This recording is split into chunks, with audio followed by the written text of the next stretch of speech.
Hey, what's happening? Welcome to Maych TV. So, another weekend of football, another injury for the Reds, another Jurgen Klopp rant on national television, and 2 days spent basically questioning whether the soul of football is dying a slow and horrible, painful VAR technology-related death. Great time to be a football fan. Escapism, ladies and gentlemen, the thing that we look to bring happiness in our lives. Yay! Right, I'm going to be talking about all these things in a moment, but I just want to say a massive shout out to One Football for sponsoring the channel. It is a phenomenal football app that has every aspect of your football fandom covered. Match day centres, keeping you up to date with everything that's going on for Liverpool and, of course, around the world as well. There's also in-depth articles keeping you up to date with the latest news and opinion around things happening in footy. The app is basically everything you need to make sure that your finger is on the pulse of football. As someone who works in the football industry, you need to have access to this information lest you look stupid. One Football keeps me from looking stupid, and it can help you look cool as well. Do download it. Use the link in the description underneath. It is fantastic. I get on with it really, really well. And if you do, let us know in the comment section underneath as well. But yeah, if you download it, it makes me look good. It makes the channel look good, and you get a Boss Football app as well. So you know what? Works out for absolutely everyone. Right, let's dive into it. So we had another a continuation from last week's stuff, and I don't want to get too lost in Jurgen Klopp versus the fixture scheduling, because obviously I did an entire video on this last week and I don't think things have moved on too much from that. What I will say is Des Kelly feeling very, very made up for himself that he went full Paxman on Klopp. A man for whom English is his second language, trying to explain a very simple situation and entirely missing the point while the interviewer was doing it, that Jurgen Klopp is not complaining that the 12:30 slot exists. No, that's not the point he was trying to make, and it's mad that more people haven't got onto this. He's complaining at the fact that Liverpool have once again been selected for it, when there's a whole host of other matches that can be picked, and having played a Wednesday night football game, it is slightly unfair that Liverpool should have, I think, three of them in the season. They've been selected for the Crystal Palace one as well. That's where his annoyance comes from, and it's mad because someone would say, well, what's the difference between a 12:30 kickoff and a 3 p.m. kickoff? And the honest answer is 2.5 hours. But I mean, what in terms of giving you anything, throwing a crumb towards managers who are just trying to get players out on the pitch to play footy, giving them any few minutes of time is going to make a difference towards things. I mean, like, again, you've got to taste the toothpaste out of your mouth at least by 3 o'clock. I think is a good start in that. But yeah, I think it's mad, and the problem is Jurgen's in danger of the media entering into this spin about, oh, crazy old Klopp, crazy old Jurgen Klopp going on again about something, like he was going on about the fucking wind last time we went out. He was saying it was windy, and that's a big thing, instead of actually just being asked to look beyond the point. So yeah, I think it's mad, and he's going to have to be careful with how he handles this now, because BT are at the forefront of this, and this is the problem. What I find interesting about this is the jobs worthy that goes on around this, and it leads into me chat about VAR as well. That, like, no one at BT Sport is asked to consider the other side of this, because why would they? Because they'll take it as a personal affront. Like Des Kelly had to face it up. Jeff Shreves, I think it was, had the similar thing to Sky last week, and Jurgen Klopp's going, you, and he's got his back up and he's got on the defensive, and he's rubbing his hands together because he's clearly been practicing that interview in his head all week in the shower. But it's not an attack on the person right in front. It's like, and I used this analogy the other day, if anyone's got a problem, it's like having, okay, so I worked behind a bar for 10 years, and someone would say, that pint off, mate. And there was a time in my life where I would get offended by that, or like get hyper defensive about it. It's like, no, it's not my fault that there's a problem with the keg of beer. I have not, that, you know, I can understand if you've gone, your beer is shit and you're talking to the man who's hand brewed it. Like, that's the thing. And even then, circumstances, you know, the universe, life of yeast and all that can impact these things. Not necessarily their fault, but we get attached and offended to things that we feel like, we're fronting up. And it's mad, like the VAR stuff I'm seeing this as well, is the amount of people who are defending VAR, like it's like I get it. Console wars. I've seen when if someone said the PS5 was shit, I'd probably find myself getting a little bit like, the best console of the generation. Look how fast the SSD is. we do. We jump on board with these things, and we take them to heart, and we get, we find tribalism in anything. But the people who are defending VAR like it's a fucking football club, or it's an athlete, or it's a thing. It's three fellas sat in a room looking at telly, drawing lines on Microsoft Paint onto a fucking screen. So like, we're entering into this conversation around like the battle for the soul of football and all that, and it does feel like VAR for me goes very much against the spirit of the game. I don't think the argument is not as simple, because this is what it ends up. You have a bad weekend where VAR does some things and you just go, largely, you don't go, oh, I got it horrendously wrong, because it doesn't get decisions horrendously wrong compared to what we had previously. And this is what you end up with. People go, this is what we had before. Oh, look at this decision where someone's 10 yards. Look, oh, it's Alex Oxlade-Chamberlain and Kieran Gibbs being confused for one another and one being sent off. VAR is not going to do that, because it's more eyes watching the thing. But what it's doing is it's the nitpickery of it all that's driving me spare over it. It's like, I get it. It can do this thing.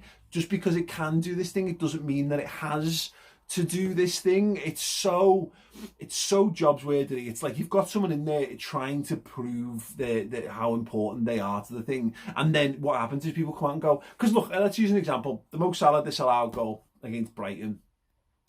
Look at that picture. Just the picture with no lines drawn on it. Like, some people might think it's offside and some people might think it's onside, but it's so close that, look, can we not get to a world where we can just go, how we got into the technology situation a lot of the time is that because you've got a lot of people who don't really like football. I don't think they like when you use words like beauty and art and soul and poetry and all these things. Oh, not very manly, them things. Oh no, we like things to fit nice and equally into boxes, and they don't go in boxes. We fucking smash them with an hammer and we fit them in any means necessary. Like emotions, no, like goals and just kicking people. VAR for me, when it's used and the notion is clear and obvious, when it's used to stop clear and obvious errors, sound absolutely fine, because football has been plagued with them, because inevitably you've got human beings and referees have only got two eyes and they can only look in one direction. So when you see instances where someone's getting chinned off the ball, or players are miles offside, or someone gets absolutely two-footed, or again, mentioned the Oxlade-Chamberlain, Kieran Gibbs thing, like, these are stupid errors that get cropped up that can be easily cut out, because someone else is, because we're all watching it and going, no, you've done it wrong. Just look, tell him to go and look at the telly and he can fix it. Oh my God, no, it's so obvious. Them, use technology for them. Do it. It's fine. Let's not blanket go past this world of, well, if you get rid of VAR, this is the world. You've got a world where you're getting wrong men being sent off, and because it isn't always that. Isn't that every week? There isn't like catastrophic human error happening in refereeing every game, every level, every single week. There are small fractional human errors. A linesman looking along the line can't differentiate between 3 centimetres. Now the thing is, people go, well, VAR gets it right. It's there to get it all right. Yes, but football is a game that's played at pace, and it's a game of so many random factors. And look at the difference in the offside rule as an example of this. And again, to use 2 Liverpool examples, Mohamed Salah is running forwards. So I get it. So if there's a part of his body that he can make contact with the ball, I can understand the notion that that body part is closer to the goal than he should be allowed to. He is gaining advantage. I mean, it's minuscule.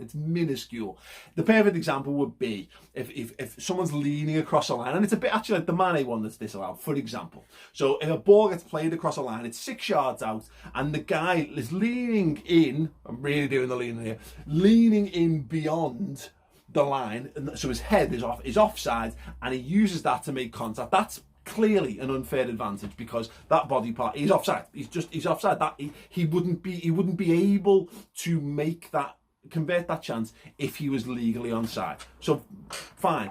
But then you look at the one that Mané's involved in the Merseyside derby, he's running away from goal. There's body parts that we're playing about that are offside, that can't physically play the ball. How is he gaining an advantage? He's accelerating away from the position.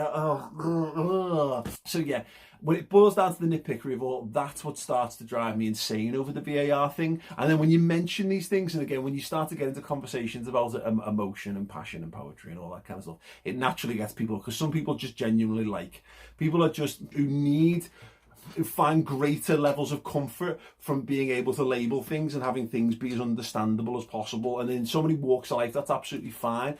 But there's a great Bill Shankly. What's up, Scaloni? This is probably people who disagree with me. This is all the VAR fans all messaging me here. Bill Shankly saying football's a terribly simple game, complicated by people who should know better, and that's the situation. It's been quoted as being complicated by idiots, which I kind of like a little bit more, to be honest. But this is the thing. It's like people trying to justify the inclusion of the technology. Use it where it helps, like goal line technology. It might not be a perfect thing, but what it's doing is for everyone. Again, Roberto Firmino last weekend. It's 1 centimetre. But that's such a rare thing that very, very small margin gets ruled out. Largely what it's doing is it's stopping ridiculously over the line goals from going in. Or things that are going across the line, defenders get in the way and referees can't judge. So it's help. I think in some ways it's helping. It's fine. It's as close to accurate as you're going to get. Offside is such a complicated rule. It's so subjective that it's seen as a nonsense. And again, this notion of clear and obvious, VAR's mandate needs to be that if help the referee, but I think they're trying to help. They're undermining the referees for the start. I mean, whatever. But also, there's a degree to which, again, it's just VAR and the people in charge of VAR trying to prove what VAR can do. And we're in danger of accepting what VAR is seeing as the truth, when really it's just another interpretation. You can't look along the line for Mohamed Salah's disallowed goal and look at the picture that they were judging off and say unequivocally that is a better view of the situation than what the linesman had. You can't, because it's not. Because the fucking picture is not looking across the line. It's not. And then you're drawing lines which have a varying degree of accuracy and all those things. So for me, here's the solution. And this is probably my 5th solution to this problem. And there'll be 5 more before inevitably we just give up the ghost and accept that it's all shite. Is that if you can't see in 6 seconds of looking at the video footage back in normal time, in normal speed, then it is not a clear and obvious error by the officials. Linesmen get to go back to the decision. If you think it's offside, mate, raise your flag. We might miss out on some situations where someone is comfortably offside and you got it wrong and you've stopped play. We'll have to accept that there's certain errors that will never be calculable, that we can't get over, at least not with the current state of technology, maybe in years to come. Maybe when it's all played in 3D holographic versions anyway, and it's all computer generated, like the horse racing, it'll be fine. But it's not. It's played by real people with a almost infinite combination of actions which contribute to wildly varying situations each and every time, and drawing some mad lines on a really blurred picture or from a stupid angle that doesn't give you a conclusive way of drawing said lines is just nonsense. Get it in the bin and use it only for situations where it's absolutely necessary. And maybe this is just the case, they're paying a lot of money for this tech and they're paying a lot of money in wages for a lot of people to operate it.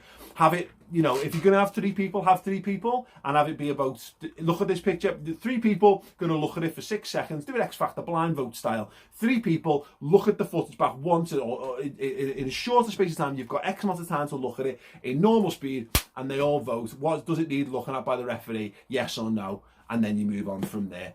But at the moment,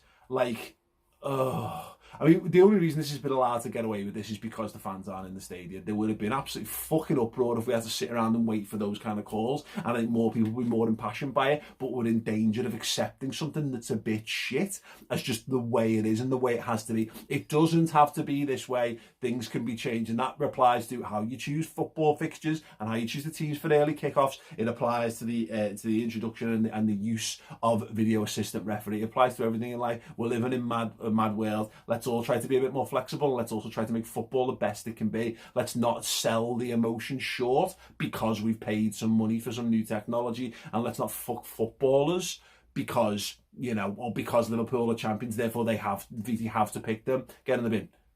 See it what it is. be nicer to each other, be excellent to each other, all those things. Just my take. Let me know yours in the comments section underneath. Thank you very much everyone who subscribed to the channel thus far. By the way, getting back to regular content, really enjoyed it. Thank you for One Football for supporting what we're doing here as well. And yes, more from me over on the Redmen TV YouTube channel. Go and check that out, and having a wonderful, wonderful week, and hopefully we're smiling this time next week when we come back and it's not a big whinge.